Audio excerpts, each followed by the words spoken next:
ሰላም እንዴት ናችሁ? የዱሜክስ ዲቪ 26 ቤተሰቦች የግሩፕ ቤተሰቦች እንደዚሁም የዲቪ 26 አሸናፊዎች ሰላም ብያለሁ። በዛሬው ቪዲዮአችን 3 ሀሳቦችን ለማንሳት ሞክራለሁ። አንዱ የኤምባሲ አፈጻጸም ትናንት እንደምታውቁት ቱኤንኤል ተልቋል። ስለዚህ በኤምባሲ አፈጻጸም ላይ የተወሰኑ ሀሳቦችን አነሳለሁ። አብዛኛውን የቪዲዮን ፓርት የሚሸፍነው ደግሞ ስለ ሎ ስዊት ወይም በዲቪ ፖዝ ላይ እንደምታውቁት ክስ ሊመሰረት ነው። ስለዚህ በሱ ላይ ያለውን ነገር የተወሰነ ለመዳሰስ ሞክራለሁ። በመጨረሻ ደግሞ ስለ ሃይ ኬዝ ነምበር በዚህ ዓመት ሃይ ኬዝ ነምበር የምንለው የትኞቹ ኬዝ ነምበሮች ኤምባሲ ላይ ገቡ ይችላሉ የሚለውን ፕሪዲክት እናደርጋለን። እኔ ገቨርንመንት ውስጥ አልሰራም፣ ላደርግ የምችለው ፕሪዲክት ነው። አብዛኛው ጊዜ ፕሪዲክት የማደርጋቸው ነገሮች በየዓመቱ እዛው የጠራሁት ቁጥር አካባቢ የመሆን እድል አላቸው። ስለዚህ ያለኝን ኤክስፔሪንስ ተጠቅሜ ከፍተኛ ኬዝ ነምበር ምን ሊሆን ይችላል የሚለውን ቀደም ያለ ጊዜ ቢሆንም እሱንም ፕሪዲክት ለማድረግ እንሞክራለን ማለት ነው። ስለዚህ በዛሬ ቪዲዮ 3ቱን ሀሳቦች ለማንሳት ሞክራለሁ። የመጀመሪያው እንደምታውቁት የማርች ቪዛ ቡሌቲን ተለቆ ፌብሩዋሪ ላይ የሚላከው ቱኤንኤልም ትናንትና ምሽት አካባቢ ተለቋል። በዚህ መሰረት ወደ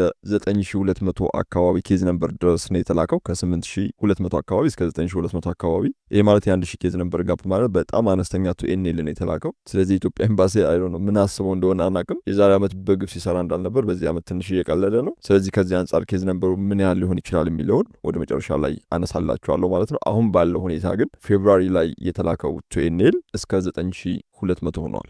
ሁለተኛው ሎ ስዊት ነው። ምናልባት ግሩፕ ላይ የሌላችሁ ነገር ግን የዲቪ 26 አሸናፊ የሆናችሁ አብዛኛው ሰው ሰምቷል። ግን በአንድ ደቂቃ ውስጥ ምን እንደተፈጠረ ለማብራራት ስሞክር የተፈጠረው ምንድነው? ዲሴምበር ወር ላይ ክሪስቲና ወጥታ በዲቪ ፕሮግራም ላይ ያለው ሂደት ሰስፔንድ እንደተደረገ አሳወቀች። ይሄም በዶናልድ ትራምፕ ትዕዛዝ መሰረት ማለት ነው። ከዛም ከተወሰኑ ጊዜዎች በኋላ ወደ ዲሴምበር 20 አካባቢ ዲፓርትመንት ኦፍ ስቴት እንደዚሁ የዲቪ ቪዛዎችን ኢሹ ማድረጉን ፖዝ እንዳደረገ አሳወቀ። በዚህ መሰረት ሰዎች ኢንተርቪው ይገባሉ። ዲሲ ያልሞሉ ካሉ መሙላት ይችላሉ። ነገር ግን ላለፉ ሰዎች በፍጹም ቪዛ ይመታላቸው ማለት ነው። ስለዚህ ከዲሴምበር በኋላ ምንም አይነት ቪዛ ለዲቪ አሸናፊዎች አልተሰጠም። እናም ይሄ ግድ እስካሁን አሁን እንደምታውቁት ፌብሩዋሪ ላይ ነው ያለው። ስለዚህ ከዲሴምበር መጨረሻ ጀምሮ ጃንዋሪ እንደዚሁም ፌብሩዋሪ 24 እስከ ዛሬዋ ቀን ድረስ እግዱ አልተነሳም። ስለዚህ የዲቪ አሸናፊዎች ከሎየሮች ጋር አንድ ላይ በመሆን የዲቪ ፖዙ እንዲነሳ እንደዚሁም በ75 ሀገሮች ላይ ያለው እገዳም እንዲነሳ በተጨማሪ ደግሞ ዲቪ 27ን ጨምሮ 3ቱንም ኬዞች በፍርድ ቤት ለመከራከር ወሰኑ ማለት ነው። በዚህም መሰረት ሎየሮቹ ለሚሰጡት አገልግሎት ትክክለኛውን ክፍያ መከፈል ስላለበት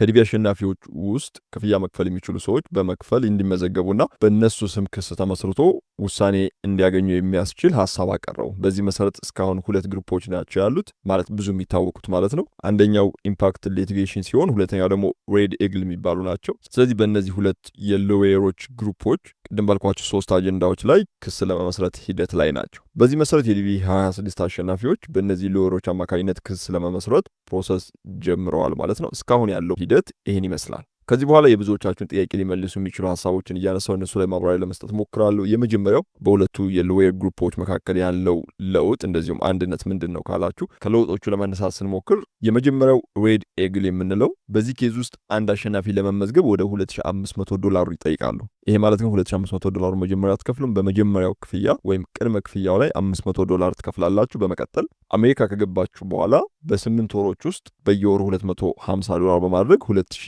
ቀሪውን ትከፍላላችሁ ማለት ነው። አሜሪካ ከገባም በኋላ ያለው አንድ ጊዜ ንግባ እንጂ ብዙም ችግር ስለሌለው እሱ ላይ አናውረም። ኤኒዌይስ አሁን ኢትዮጵያ ውስጥ እያላችሁ ወደ 50 ሺህ ብር ምናልባት ገንዘብ የምታገኙበት መንገድ ይለያያል።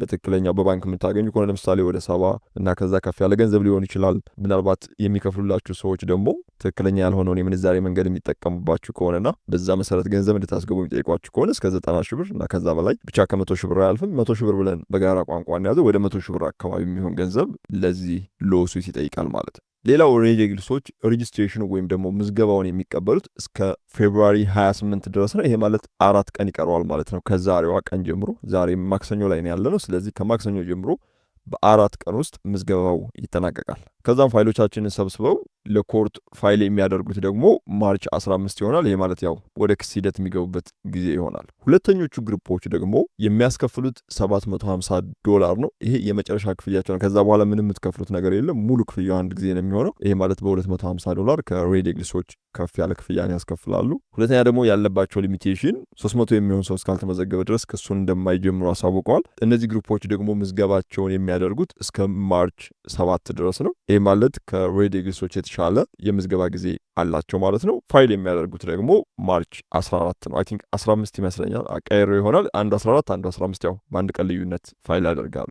ስለዚህ አንድ መመዝገብ የፈለገ ሰው ምናልባት መመዝገብ ባትፈልጉና ለመመዝገብ አቅም ባይኖራችሁ ወይም በተለያዩ ምክንያቶች ባትመዘገቡ እንኳን ያው ማወቅ ስላለባችሁ ነው ቪዲዮ የምሰራው። በሁለቱ ሎየሮች መካከል እንደዚሁም ደግሞ የትኛው ሎየር ይሻላል ብላችሁ ከጠየቃችሁ ምንም ለውጥ የለውም እንደኔ። ምክንያቱም ማንኛውም ሎየር ቢያሸንፍ ለሁሉም በሎክሲት ውስጥ ላሉ ሜምበሮች ተጠቃሚ የሚያደርገው። ስለዚህ የትኛውን ሎየር መምረጥ አለብኝ የሚለውን ፐርሰናል የምታውቋቸው ካሉ ወይም ለመከራከር ይዘው ከሚገቧቸው ሀሳቦች አንጻር ካልወሰዳችሁ በስተቀር ለሁላችሁም በሁለቱም ሎየር ሜምበር ውስጥ ላላችሁ አሸናፊዎች ጥቅሙ ተመሳሳይ ነው ማለት ነው። ሁለተኛው ልዩነታቸው የብር ለውጥ ነው። እንዳልኳችሁ ሬድ ኤግልሶች በ250 ይቀንሳሉ። ስለዚህ አብዛኛው ግሩፕ ላይ የሚወራውም እኛም ሬድ ኤግልሶችን ሰጀስት እያደረግን ያለበት ምክንያት $500 ከ750 ያነሰ ክፍያ ስለሚያስከፍሉ ነው። ሁለተኛው 300 ሰው ሞላም አልሞላም ያላቸውን ሰው ይዘው ኬዙን ፋይል ማድረጋቸው ስለማይቀር ሞር በተሻለ መልኩ ሬድ ኤግልሶችን እንደ አማራጭ ይዘናቸዋል ማለት ነው። ሶስተኛው ደግሞ $500 ከከፈልን በኋላ ቪዛው ተሳክቶ ወደ አሜሪካ ከሄድን አሪ ክፍያዎች ስለሚኖሩብን ሌሎች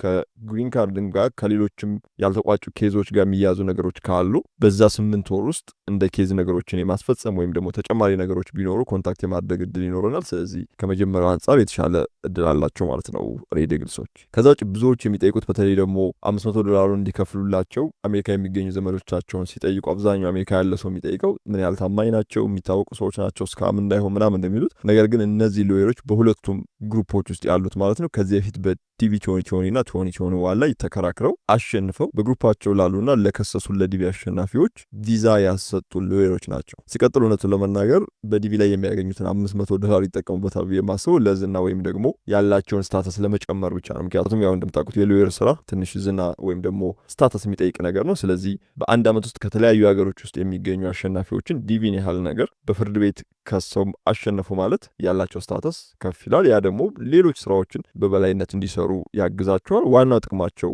ከገንዘብ አንጻር የሚመስለኝ እዛኛው ላይ ነው። ዲቪም ላይ የተወሰነ ገንዘብ ማግኘታቸው አይቀርም፣ ነገር ግን ሞር ከገንዘብ አንጻር ብዙ የሚያዩት አይመስለኝም ማለት ነው። ስለዚህ ከታማኝነት አንጻር ብዙ የሚነሳባቸው ነገር አይኖርም። ሌላው ሊነሳ የሚችለው በዚህ ኬዝ ላይ ምን ያህል የማሸነፍ እድል አላቸው የሚለው ነው። ሎየሮቹም እንደተናገሩት እኔም እንደማምነው በተለይ የትራምፕ አስተዳደር ህጋዊ የሆነ ውሳኔ ስላልወሰነ ኬዙ አንድ ጊዜ ፍርድ ቤት መግባት የሚችል ከሆነ በከፍተኛ ሁኔታ የማሸነፍ እድል አላቸው ብዬ ነው የማስበው። ምናልባት ኬዙን ወደ ፍርድ ቤት ሲወስዱት ገና ገቨርንመንቱም ቪዛ መስጠት ሊጀምር ይችላል፣ አይታወቅም። ቢሆንም ግን ፍርድ ቤት የሚገባ ከሆነና የትራምፕ አስተዳደር ፍርድ ቤት የራሱ ምክንያቶች ይዞ የሚከራከር ከሆነ እነዚህ ሎየሮች ያሸንፋሉ የሚል ግምት አለኝ። ስለዚህ የመጀመሪያው ጥያቄ የሚሆነው ያሸንፋሉ ወይስ አያሸንፉ የሚለው ከሆነ የማሸነፍ እድላቸው እጅግ በጣም ከፍተኛ ነው። ይሄ ማለት ግን ሁሉም ነገር በተለይ ደግሞ እንደዚህ የፍርድና የክርክር ነገሮች ከሆኑ 100% የሚባል ነገር ሆኖ ዳኞች እስካልወሰኑ ድረስ 1% ብትሆን በሆነ አይነት ሪዝን የማሸነፍ ወይ የመሸነፍ እድል አለውና እንደ ኳስ 2 ያገባ 3 ያገባ ወይም ደግሞ የበለጠው ከፍተኛ ፕሮባቢሊቲ ያለው ያሸንፋል የሚባል ነገር የለምና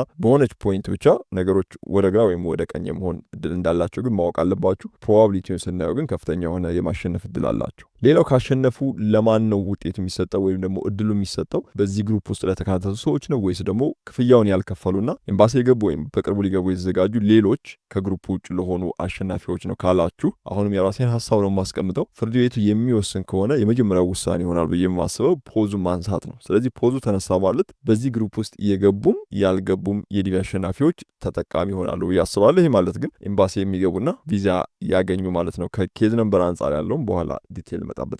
ስለዚህ ሳልመዘገብ ከፍተኛ የሆነ ቪዛ የማግኘት እድል ካለ ለምንድነው መመዝገብ ያለብኝ? ለምንድነው ገንዘቤን የምከስረው ካላችሁም እሱንም ወደ በኋላ መጣበታለሁ ማለት ነው። ነገር ግን ማወቅ ያለባችሁ ነገር ይሄ ፕሮባቢሊቲ ነው ወይም ደግሞ የሚገመት ነገር ነው። ለሁሉም ሰው ይፈቀዳል የሚለው የሚገመት ነው እንጂ ኮርቱ ውሳኔ እስካልሰጠ ድረስ በፍጹም ለግሩፑ ነው ወይም ደግሞ ለሁሉም አሸናፊ ነው የሚለውን ማወቅ አንችልም። ነገር ግን አብዛኛው በዚህ ሙያ ላይ ያሉም እንደዚሁም እውቀቱ ያላቸውም ሰዎች የሚሉት ለሁሉም ሰው ይፈቀዳል ብለው ነው የሚያምኑት። ነገር ግን ከዚህ ውጭ የተወሰኑ ነገሮች ሊፈጠሩ ይችላሉ። ለምሳሌ ኮርቱ በዚህ ግሩፕ ውስጥ ላሉ ሰዎች ወይም ደግሞ ለከሰሱ ሰዎች ውሳኔ ሊሰጥ ይችላል። ይሄ እንደኔ ከጠየቃችሁኝ አንዱ እንደ ውጤት የሚነሳ ነገር ነው እንጂ እንደ ፕሮባቢሊቲ ከጠየቃችሁኝ እጅግ በጣም አነስተኛ፣ ምናልባት 2 ወይ 3% ብቻ ሊይዝ የሚችል አይነት ውሳኔ ነው የሚሆነው። ምክንያቱም እነዚህ ሎየሮች ኮርቱ ላይ ለማቅረብ የተዘጋጁት ሀሳብ በእኛ ግሩፕ ውስጥ ላሉ ሰዎች ቪዛ ይሰጣቸው ሳይሆን በ75 ሀገራት እንደዚሁም ደግሞ በቪዛ ፖዙ ላይ ያለው ውሳኔ ይቅር፣ ፕሮሰሱ ወደ ነበረበት ይመለስ የሚል ሀሳብ ያለው መከራከሪያ ነው ይዘው የሚቀርቡ። ስለዚህ ፍርድ ቤትም ከወሰነ እነሱ ያነሱትን ሀሳብ ነው እንጂ በግሩፕ ዙሪያ ብቻ ውሳኔ ይሰጣል ብዬ አላስብም። ነገር ግን በተወሰነች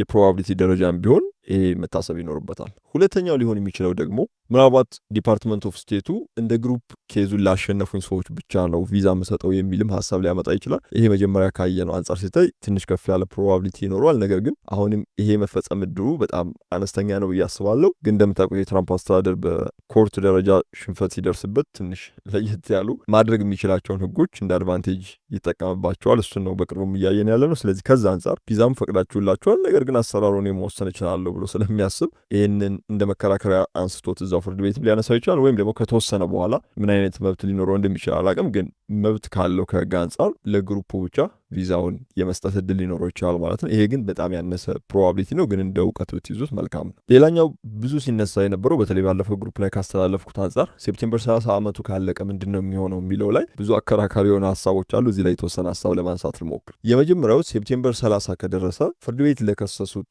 አሸናፊዎች የሚሆን ቪዛ ሊያዝላቸው ወይም ሆልድ ሊደረግ ይችላል። ይሄ ደግሞ አመቱ አልቆ እንኳን ቪዛ የመሰጠት እድል ሊኖር ይችላል የሚል በባለፈው አውዲዮ አስቀምጬ ነበር። ይሄ ብዙዎቻችሁን የተለያየ ሀሳብ እንድታነሱ አድርጓቸዋል። ነገር ግን በተወሰነ መልኩ ይሄንን ለማብራራት ልሞክር። የመጀመሪያው እንደዚህ አይነት ውሳኔ የነበረው በዲቪ 2020 እና 2021 ላይ ነው። እናም የፍርድ ቤት ውሳኔ ሴፕቴምበር 30 በኋላ ቪዛዎች እንዲያዙ ወይም ሆልድ እንዲደረጉ ያደረገበት ዋናው ምክንያት ክሱ የተጀመረው ዘግይቶ ነው። ስለዚህ ውሳኔ ሲሰጥ የመጀመሪያው ውሳኔ የነበረው ኦገስት ላይ ነው። ሁለተኛው ውሳኔ የነበረው ደግሞ በዛው በሴፕቴምበር 30 ወይም ዲቪው በሚያልቅበት ቀን ላይ ነው። ስለዚህ በዛች አጭር ጊዜ ውስጥ ቪዛ ተፈቅዷልና ቪዛ መሰጠት ይጀምር ወይም ደግሞ ከዚህ በኋላ ቁሞ የነበረው ዲቪ ይጀመር ቢሉ በጣም አጭር ጊዜ ስለሆነ ያለው በፍጹም በዛች አጭር ጊዜ ውስጥ ያ ቪዛ ታድሎ ሊያልቅ አይችልም። ስለዚህ ምንድን ነው ያደረጉት? ኤክስፓየርድ የማይሆን 2020 ላይ ወደ 10,000 የሚሆን ቪዛ 2021 ላይ ደግሞ ወደ 7,000 የሚሆን ቪዛ ሆልድ እንዲደረግ አድርገው ለከሰሱት ሰዎች አመቱ ካለቀ ከሴፕቴምበር 30 በኋላም ቢሆን ያ ቪዛ እንዲሰጥን ያደረጉት። በዛን ጊዜ አልነበርኩም፣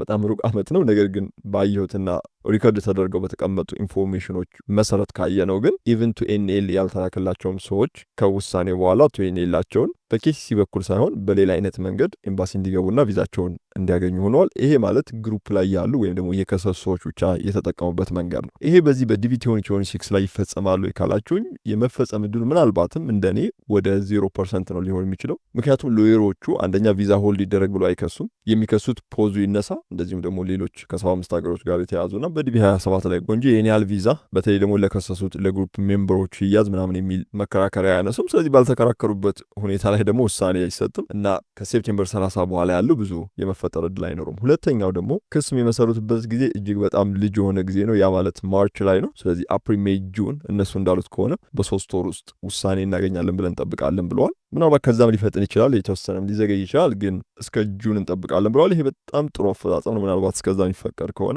ምናልባት የማይፈቀድ ከሆነ እንኳ እስከ ጁላይ እንኳን ቢሄዱ በፍጹም የሚረፍድ ነገር አይደለም። ከዛም በኋላ ቢሆን እንዲቆም የተደረገው ቪዛ ቢጀመርና ፕሮሰስ ቢደረግ አሸናፊዎች ቪዛቸውን የሚያገኙበት መንገድን መፍጠር ይችላል። ሲቀጥል ደግሞ ቪዛ የማደል ስራ ነው እንጂ የሚሰራው እንደ ሌሎቹ ጊዜዎች ኤምባሲ እያስገቡ ኢንተርቪው ማድረግ አይጠበቅም። ምክንያቱም አብዛኛው ሰው ኢንተርቪው አድርጓል፣ ቪዛውን እየጠበቀ ነው ያለው። ስለዚህ ቪዛ ላላገኙት ቪዛ ይሰጣል፣ ገና ላልገቡት ደግሞ ኢንተርቪው ገብተው ቪዛቸውን እንዲያገኙ ይደረጋልና ከሴፕቴምበር 30 በኋላ የሚለው ብዙ የሚያስኬድ አይደለም። ነገር ግን ከዚህ በፊት በነበሩት ሁለቱም ዓመቶች ላይ ከሴፕቴምበር 30 በኋላ ቪዛ ተሰጥቷል፣ ለዛውም ለከሰሱት ሜምበሮች ማለት ነው። ሌላው ማንኞቹ ኬዝ ነምበር ላይ ያለን ሰዎች መመዝገብ አለብን፣ ማንኛው ኬዝ ነምበር ላይ ያለን ሰዎች አይመለከተንም ለሚለው ይሄ በጣም ብዙ ሊያስፈራ የሚችል እንደዚሁም ደግሞ ልክ እንደ ሌሎቹ ኤክስፔሪንሶች እንደዚህ ያርጉ ብሎ ወይም በመረጃና በማስረጃ ለማቅረብ የሚከብድ አይነት ቶፒክ ነው። ነገር ግን ውሳኔዎቹን ለእናንተ ትቼ እኔ ማየት ያለባችሁን አንግሎች በተወሰነ መልኩ ለማሳየት እሞክራለሁ። ከዚህ በፊት ግን መጀመሪያ ላይም እንደተናገርኩት ብዙዎቻችሁም ልጠብቁት እንደምትችሉ ስለ ሃይ ኬዝ ነምበሮች ለማውራት እሞክራለሁ። ነገር ግን እዚህ ላይ ሀሳብ ከመስጠት በፊት እንድታውቁልኝ የምፈልገው ይሄ የኔ ሀሳብ ነው። ሲቀጥል በዚህ ወር ያለው እይታዬ ነው። በየወሩ ሊቀያየር ይችላል። ግን አሁን ያለውን እይታዬ በተለይ ደግሞ በዚሁ የኤምባሲ አፈጻጸም የሚቀጥል ከሆነ ሊቀጥል የሚችል አይነት ፕሪዲክሽን ለመስራት እሞክራለሁ። ብዙዎቻችሁን ላያስደስት ይችላል። ግን አንደኛ ከገንዘባችሁም እንድትድኑ፣ ሁለተኛ ደግሞ የሚቀጥሉት ጊዜዎችን ተስፋ ማድረግ የለባችሁ ካላችሁ እንዳታደርጉ ወይም ደግሞ ተስፋ የምታደርጉበትን መንገድ በትክክለኛው መጠን እንድታደርጉ ይረዳችኋል ብዬ አስባለሁ። ስለዚህ በዲቪ 2026 ላይ ከፍተኛ ወይም ሃይ ኬዝ ነበር የምንለው ስንት ነው የሚለው እንደምታውቁት 5 ወር ነው ገና ፌብሩዋሪ። ከዚህ በኋላ 6 ወር አካባቢ ይኖራል የኢንተርቪው የቱኤንኤል ጊዜዎች ማለት ነው። በእነዚህ ጊዜዎች ውስጥ የኢትዮጵያ ኤምባሲ አሁን ባለው አፈጻጸም እስከ ስንት ሊሄድ ይችላል ካላችሁኝ በእኔ ፕሪዲክሽን እስከ 20,000 ማክሲመም 25,000 የመሄድ እድል አለው ብዬ ነው የማስበው። ይህን ስላችሁ ግን ማንሳት ያለብኝ ሀሳቦች አሉ። ለምን ይሄን እንዳልኩ ሊቀየርባቸው የሚችሉ ሀሳቦችም አሉ። እነሱንም ሁለቱንም ለማንሳት ልሞክር። የመጀመሪያው የኢትዮጵያ ኤምባሲ በዚህ የሚቀጥል ከሆነ ምንም አይነት የቲኤንኤል ለውጥ የማያመጣ ከሆነ እንዳልኳችሁ ከ20 እስከ 25 ብለን ያዘው ትንሽ አስታራቂ ቁጥር እንዲሆን ማለት ነው። እስከዚህ ቁጥር ነው ሊሄድ የሚችለው የማስበው። ነገር ግን ይሄ ቁጥር ከፍ ሊል እንደዚህም አሁን ከጠራው ቁጥርም ዝቅ ሊልባቸው የሚችሉ ሁለት ምክንያቶች አሉ። የመጀመሪያው ከፍ ሊልበት የሚችለው ምክንያት ሁልጊዜም እንደምናየው የመጨረሻዎቹ 3 ወራቶች በአመቱ የተሰሩ ቪዛዎች እየታዩ ለምሳሌ 55,000 ቪዛዎች ናቸው ለዲቪ አሸናፊዎች በየአመቱ የሚሰጡት። ስለዚህ 4 ወርና 5 ወር ሲቀሩ ከ55,000 ቪዛ የተያዙ ቪዛዎች እንደዚሁም ደግሞ ያልተያዙ ቪዛዎች ይታወቃሉ። ስለዚህ አመቱ እየተገባደደ ሲመጣ እነዚህም ቪዛዎች ተግባራዊ ለማድረግና ቪዛዎቹ ለአሸናፊዎች እንዲዳረሱ ለማድረግ ከፍተኛውን ኬዝ ነምበሮች የሚላኩበት ቱቷንጂ ያሉ ሰዎች የሚወጡበት በተለይ ደግሞ ዝቅተኛ አፈጻጸም ላይ የነበሩ እንደዚሁም በባክሎግ ምክንያት የዲቪ ፕሮሰስ ላይ ወደ ኋላ የቀሩ ኤምባሲዎች ጭምር ከፍ ያለ ቲኤንኤል የሚልኩበት ጊዜዎችን የሚሆኑ። ስለዚህ ምናልባት የኢትዮጵያ ኤምባሲ ወደ መጨረሻው አካባቢ የተሻለ አፈጻጸም ካለው ከዚህ በፊት ባየናቸው ምናልባት በሰሯቸው አናሊሲሶች ካያቸው የተሻለ አፈጻጸም ወደ መጨረሻዎቹ ወሮች ላይ ያሳያል። ስለዚህ ይህን ድጋሚ በዚህ ዓመት የሚተገብር ከሆነ እንዳልኳችሁ እስከ ስንት ይሄዳል የሚለው መገመታችን፣ ምክንያቱም በጨመረው ቲኤንኤል ልክ ስለሆነ መገመት የምንችለው፣ ነገር ግን አሁን ከጠራሁት ቁጥር ከፍ የማለት እድል ይኖረዋል። ሁለተኛው አሁን ከጠራሁት ቁጥርም ዝቅ ሊልበት የሚችለው ዋነኛው ምክንያት ለምሳሌ የኮርቱን ኬዝ አሸነፋችሁ እንበል። ስለዚህ ኬዙ ወደ ዲፓርትመንት ኦፍ ስቴት ሄድና ፖዝ ያደረጋቸው ነገሮች እንዲተው እንደዚሁም ሌሎች በኬሲሲ እና በሌሎች ዲቪን በሚመለከቱ አካላቶች መካከል ያለው ፕሮሰስ ወደ ነበረበት እንዲመለስ ያደርጋሉ። ነገር ግን ቅድም እንዳልኳችሁ የትራምፕ አስተዳደር እንደዚህ አይነት ውሳኔዎች በሚወሰኑበት ጊዜ ህጉ ጋር ሳይሆን የሚጣለው አፈጻጸሙ ጋር ወይም ደግሞ ያሉት የህግ ክፍተቶች ካሉ እነሱን በመጠቀም ተመልሶ አታክ ለማድረግ ይሞክራልና ከውሳኔው በኋላ ኦኬ ቪዛ ጀምራለሁ፣ ቪዛ ሰጣለሁ፣ ኢንተርቪው ለገቡት ቪዛ ሰጣለሁ፣ ነገር ግን ከዚህ በኋላ የሚገቡትን ማኔጅ ማድረግ ስልጣኑ ስላለኝ በሚል የተወሰኑ ቲኤንኤሎች ብቻ በመላክ ከ55,000 ቪዛ ምናልባት ግማሹን እንኳን ምናልባት ተይዞ ሊሆን ይችላል ስታተስ ማየት ስለማንችል ነው እንጂ ወይም ደግሞ እስከ 30 እና 40% የሚሆነውን ቪዛ እንዲቃጠል ሊያደርግ ይችላል። ይሄ በተዘዋዋሪ መንገድ ወደ አሜሪካ የሚገቡትን የኢሚግራንት ቁጥሮችን ቀነሰ እንደማለት ነው። ስለዚህ በዚህ ምክንያት ደግሞ አሁን ከጠራሁትም ቁጥር ትንሽ ዝቅ የሚልበት ሁኔታ ሊፈጠር ይችላል። ስለዚህ አሁን የጠራሁት የከፍተኛ ኬዝ ነበር ቁጥር አሁን ካለንበት አፈጻጸም አንጻር እንደሆነ እንድታውቁልኝ ይፈልጋሉ። አዲስ መረጃ ካለ የኢትዮጵያ ኤምባሲ የተሻለ አፈጻጸም የሚያሳይ ከሆነ ወይም ደግሞ ቲኤንኤሎች አሁን ካለውም የባሰ አይነት አላላክ ካለ ወይም ደግሞ የሚዘለሉ የቲኤንኤል ወሮች ካሉ ደግሞ እንደዚሁ ግሩፕ ላይ ስለምናወራበት ከፍተኛው ኬዝ ነበር በምን ያህል ከፍ አለው ይዝቅ አለ የሚለውን የማሳውቃችሁ ይሆናል። ሌላው የመጨረሻው ቢሆን ደስ የሚለኝ ርዕስ ማንኞቹ ኬዝ ነምበሮች በዚህ ሎሱት ውስጥ ይግቡ ወይም ክፍያውን ይፈጽሙ የሚለው ነው። እዚህ ላይ በሶስት ከፍለን ማየት እንችላለን። አንዱ ኢንተርቪው ለገቡት፣ ሁለተኛ ደግሞ ኢንተርቪው እንደሚገቡ አሁን ከጠራሁት ኬዝ ነምበር አንጻርም ሊሆን ይችላል፣ ወይም የራሳቸውን ፕሬዲክሽን ውሰዱ። እንዳልኳችሁ አሁን ከጠራሁት ኬዝ ነምበር አንጻርም አፈጻጸም ሊቀያየር ስለሚችል ኤኒዌይስ እንገባለን ወይም ደግሞ ኬዝ ነምበራችን ለመግባት ዝግጁ ነው ብላችሁ የምታስቡ ለምሳሌ አቅሙ ካላችሁ እንደኔ ብትገቡ ጥሩ ነው ብዬ አስባለሁ። ይሄ ማለት እናንተ ገብታችሁም ቢሆን ለሁሉም ላልገቡት አሸናፊዎች የመወሰን እድል ይኖረዋል። ግን ቢያንስ እናንተ ኢንተርቪው ገብታችኋል፣ ቪዛችሁን አግኝታችኋል፣ ወይም ኢንተርቪው እንደምትገቡ ታውቃላችሁ። ስለዚህ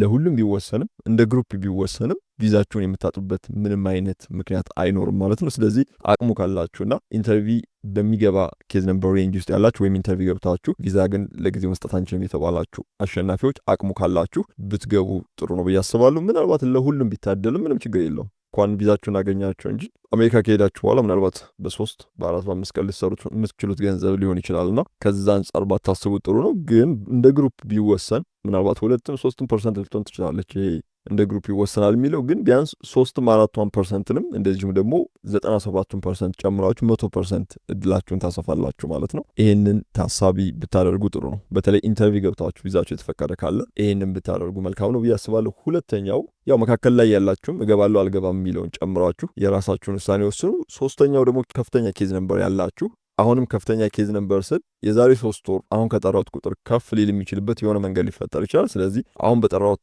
ኬዝ ነምበር ከፍተኛ ነኝ ብላችሁ ባትወስዱ ደስ ይለኛል። ምክንያቱም አሁን ከፍተኛ ነኝ ብላችሁ ሌላ ውሳኔ ብትወስኑና ከ2 ወይ ከ3 ወር በኋላ እንዳልኳችሁ ከፍተኛ አፈጻጸም ቢጀምር ኤምባሲ የሚገባ ቁጥር ኑሯችሁ ነገር ግን በሎሱት ውስጥ ያለመካተት እድል ይኖራችኋልና ይህንንም በራሳችሁ ታሳቢ ለማድረግ ሞክሩ። እኔም እንደናንተ ምንም አውቀው ነገር ስለሌለ እኔም እንደዚህ አይነት ኬዝ ነምበር ነው ያለኝ ይዙ ምን እድል አለ ብትሉኝ ብዙ ላማክራችሁ የሚችለው ነገር አይኖርም። ምክንያቱም በየወሩ የሚኖረውን አፈጻጸም አይተን የምናውቀው እውቀት ስለሆነ ማለት ነው። እዚህ ላይ ከፍተኛ ኬዝ ነምበር ላላችሁ መናገር የምፈልገው ነገር የፈለገ ሎስዊት ውስጥ ብትገቡና ሎስዊቱ ቢያሸንፍ እንኳን ከሎስዊቱ ጋር የሚገናኝ ምንም አይነት እድል አይኖራቸው። ይሄ ማለት ምንድነው? ሎስዊቱ ቢያሸንፍ እንኳን ቪዛ ለማግኘት ምንም አይነት ዋስትና አይሆናችሁ። ምክንያቱም ቪዛ ለማግኘት ዋስትና የሚሆናችሁ ሎስዊቱ ብቻውን ሳይሆን የኤምባሲው አፈጻጸም ነው። ሎስዊቱ 100% አሸንፋችሁ ከፈለገ በግሩፕ ነው የምትጠቀሙት ተብላችሁ እንኳን ቢሆን ኤምባሲ የእናንተ ቁጥር ላይ የማይደርስ ከሆነ በፍጹም ቪዛችሁን አታገኙ ማለት ነው። በተለይ ከሴፕቴምበር 30 በፊት ከሆነ ቅድም ያልኩት ሀሳብ እንድትጠብቀው ነው ማለት ነው። ስለዚህ ከሎስዊቱ በላይ ሞር ሊያሳስባችሁ የሚገባ አሁን አብዛኛው እያሳስባችሁ ያለው የሎስዊቱ ጉዳይ ስለሆነ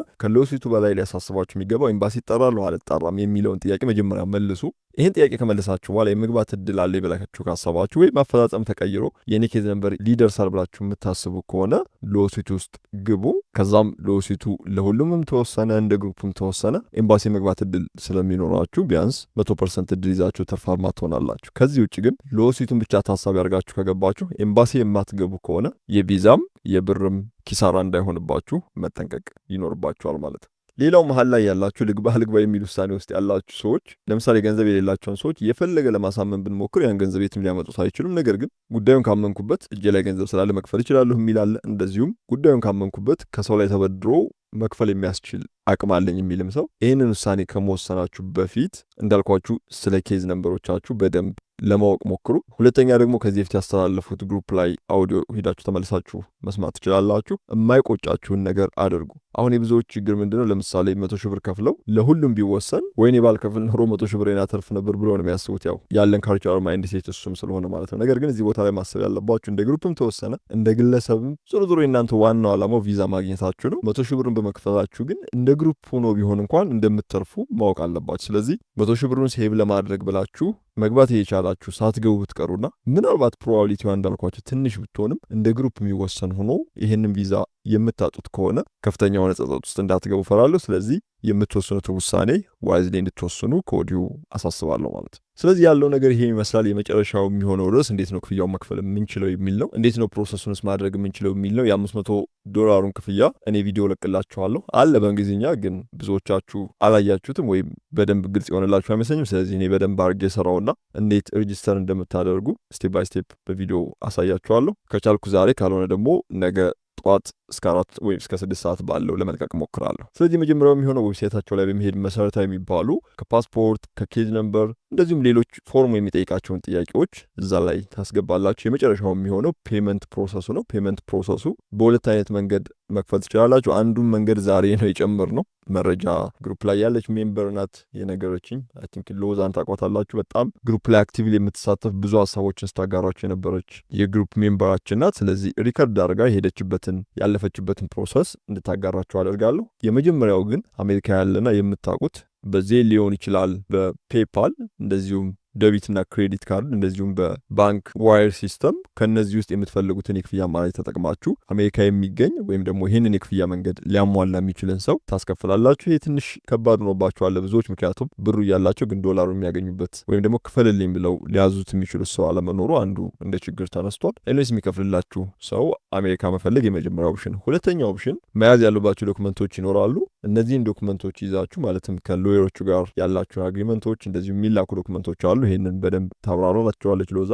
እነዚህን ዶክመንቶች ይዛችሁ አይ ቲንክ ከኢትዮጵያ ንግድ ባንክ ውጭ የሚሰጡም ይኖራሉ። እሱንም እንደዚሁ ሌሎች ስቴፑን የተከተሉ ሰዎች ካሉ ያሳውቋቸዋል። እኔ ግን የንግድ ባንክ እንደሚከፈል ነግራኛለች። ስለዚህ ትልቁ ዋናው የንግድ ባንክ ህንፃ በመሄድ 8ኛ ፎቅ ይመስለኛል እንዳልኳችሁ ሙሉ ስቴፑን እሷ ታስረዳችኋለች። በኢትዮጵያ ብር በመክፈል እነሱ በዶላር ክፍያውን እዛው ይፈጽሙላችኋል። ይሄን ለማድረግ ግን እንደነገረችን ከሆነ ቢያንስ 2 ቀን ያስፈልጋል ብለዋታል። ስለዚህ ዛሬ 4 ቀን ያለው ነገ ፕሮሰሱን ከጨረሳችሁ 3 ቀን ይኖራችኋል። ስለዚህ በ2 ቀን ውስጥ ፕሮሰሱ የሚያልቅ ከሆነ ጥሩ ነው። አንዱ ሪስክ ሊሆን የሚችለው ነገር እንዳሉት በ2 ቀን ትራንስፈር ያደርጋሉ ወይስ አያደርጉ የሚለው እኔ ምንም አይነት ማረጋገጫ ልሰጥ አልችልም። ግን ትልቅ ባንክ ነው በ2 ቀን ካለ ሲቀጥል ዴድላይኑን ነግረው ኦኬ ያስገባልሻለሁ ችግር የለውም በዚህ ቀን ይደርሳል ብለዋታል። ስለዚህ በ2 ቀን ካለ በ2 ቀን ያስገባሉ ብዬ አስባለሁ። እና ይሄን ኦፕሽን መጠቀም የምትፈልጉ ግሩፕ ላይ የተከተለቻቸውን ፕሮሰሶች ሪከርድ አርጋ ትልክልኛለች፣ እኔ የማጋራችሁ ይሆናል ማለት ነው። ስለዚህ የዛሬው አውዲዮ ይህን ይመስል ነበር። እጅግ በጣም ሰፋ ያለ ሀሳቦችን ነው ለማንሳት የሞከርነው። ብዙ ጥያቄዎቻቸው ተመልሰዋል ብዬ አስባለሁ።